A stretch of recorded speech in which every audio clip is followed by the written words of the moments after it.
পিরোজপুর সদরে এসে পৌঁছালাম। এখন আমরা এখান থেকে দুইটা জমিদার বাড়ি যাব। একটা হচ্ছে রায়েরকুঠি জমিদার বাড়ি, আর একটা হচ্ছে পাড়েরহাট জমিদার বাড়ি। সাথেই থেকে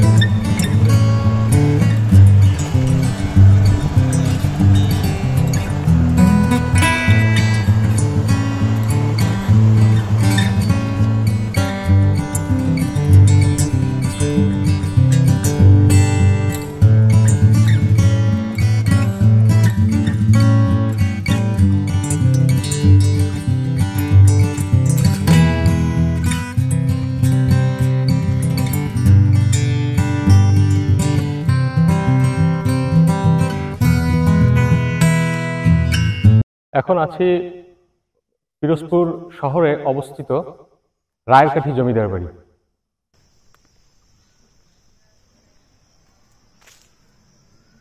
রায়েরকাঠি জমিদার বাড়িটি বাংলাদেশের পিরোজপুর জেলার অন্তর্গত পিরোজপুর সদর উপজেলার রায়েরকাঠি গ্রামে অবস্থিত এক ঐতিহাসিক জমিদার বাড়ি।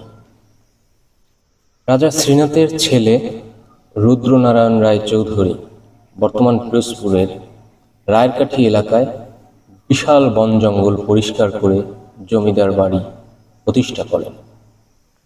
তিনি জমিদার বাড়ি তৈরির সময় কালী মন্দিরও তৈরি করেছিলেন।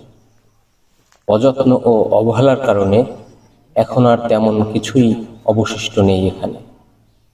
বাসভবন, জলসাঘর, বিচারালয়, সুড়ঙ্গ পথ সবকিছুই ধ্বংস হয়ে গেছে। এখন কয়েকটি মঠ মন্দির ছাড়া আর তেমন কিছুই নেই। আর যেগুলো রয়েছে সেগুলোও প্রায় ধ্বংসের মুখে। দেয়ালে লতাপাতা, গাছগাছালি ও শ্যাওলায় জরাজীর্ণ হয়ে রয়েছে।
রায়ের কাঠি জমিদার বাড়ি থেকে ফেরার পথে একটি দৃষ্টিনন্দন ও সুন্দর মসজিদ চোখে পড়ে।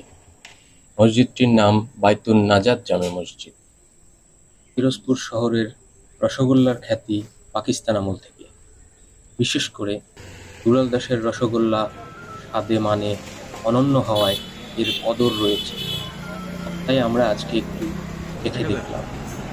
কি দারুণ, অনেক মজার রসগোল্লা ও লাঞ্চা।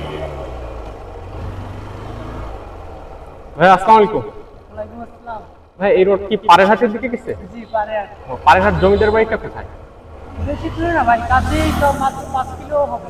আচ্ছা আচ্ছা, এখান থেকে পাড়েরহাট বাজারে যাব, তারপর ওখান থেকে পারে আর যাওয়ার পরে বাজারের ভিতর যাবেন, হ্যাঁ, বাজার দিয়ে হাতের ডাইনে আচ্ছা আচ্ছা ডাইনে গেলে পরে একবারে সোজা রাস্তায় আচ্ছা আচ্ছা আচ্ছা আচ্ছা পাশে ভূমি অফিস। আচ্ছা, ভূমি অফিসের পাশ দিয়ে। হ্যাঁ, ভূমি অফিস হচ্ছে হাতের বাম সাইডে, আর ডান সাইডে হচ্ছে আপনার জমি। আচ্ছা আচ্ছা, ঠিক আছে ভাই, থ্যাংক ইউ। আচ্ছা, আল্লাহ হাফেজ। আমরা এখন আছি পাড়েরহাট জমিদার বাড়িতে। জমিদার বাড়িটা চলেন ঘুরে ঘুরে দেখাই।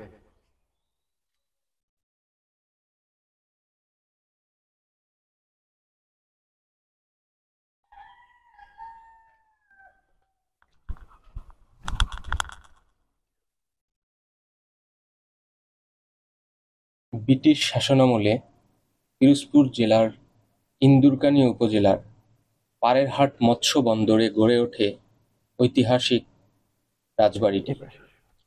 তৎকালীন এই অঞ্চলের জমিদার ছিলেন সূর্যপ্রসন্ন বাজপাই। তাকে লোকজন ভালোবেসে পাড়ের বাবু নামেও ডাকতেন। তিনিই এখানে গড়ে তোলেন কাচারি বাড়ি, নিজের সভা ও শয়নকক্ষ। এখন তার কালের সাক্ষী হয়ে নীরব দাঁড়িয়ে আছে সেই বিশাল আকারের পিলারগুলো। সংস্কার ও সংরক্ষণের অভাবে বাড়িটি ধ্বংসের দ্বারপ্রান্তে।